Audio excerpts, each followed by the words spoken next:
Commencez à me connaître, hein. Je suis écolo, bobo et donc fragile. Mais il y a une raison pour laquelle je pourrais devenir capitaliste, vendre mes bocaux en verre, mes sacs en toile et mon âme. Oh my god. Acheter une forêt pour ne plus avoir de voisins. Parce qu'en plus, c'est bientôt la fête des voisins. Et s'il y a bien un principe ancré dans ma religion qui me tient à cœur chaque jour et qui me sert de boussole dans la vie, c'est de ne jamais rencontrer mes voisins. Moi, j'entends un pas dans le couloir, je suis capable d'adopter la forme d'une plante verte, d'un porte-manteau ou d'une vieille dame pour me fondre dans le décor. Je suis déjà resté enfermé 2 jours dans ma cave pour éviter de croiser quelqu'un. Je préfère clairement la compagnie des araignées à celle de ma voisine de palier. On sonne à ma porte alors que j'attends personne. Je miaule. Autant vous dire que mon chat est souvent le coupable quand j'utilise le mixeur, que je regarde Jurassic Park avec mon home cinéma ou que je hurle du Taylor Swift. Et c'est pas tout. Parce qu'à la fête des voisins, faut aussi apporter à manger et s'extasier devant les cataclysmes culinaires du voisin d'en face. Tout en mangeant des tartes aux légumes aussi sèches que le crâne de Kevin, 14 ans. Ces pellicules suffiraient à enneiger les diablerets pendant tout décembre. Les canons à neige, démodés, appelaient plutôt Kevin qui ne vienne secouer sa tête au-dessus de la piste de luge. Oh.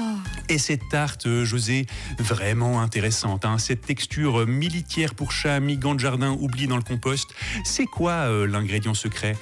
Des piles triple A? Ah ouais, original. La tarte de José, elle aspire l'Atlantique à elle seule. Il devrait la faire breveter comme antitranspirant pour le sport, avec comme slogan « La tarte de José, une sécheresse garantie pendant 300 jours ».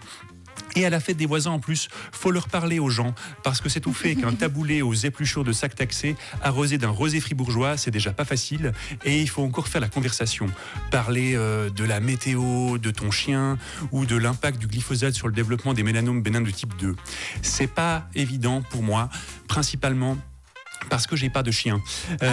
Mais c'est pas que j'aime pas mes voisins, c'est plutôt que j'ai encore des séquelles de ma prise d'otage de Monique, ma voisine de quand j'avais 10 ans. 40 minutes à me parler de géranium, de limaces et de bas de contention. J'ai fini à Ceris pendant 3 jours. C'est pas pour rien que vous m'entendez à la radio, ça me permet de parler à des centaines de personnes sans que vous puissiez me répondre.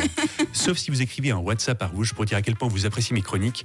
Et même là, je suis pas sûr que je lirai vos messages. Il me reste à vous souhaiter une agréable fête des voisins.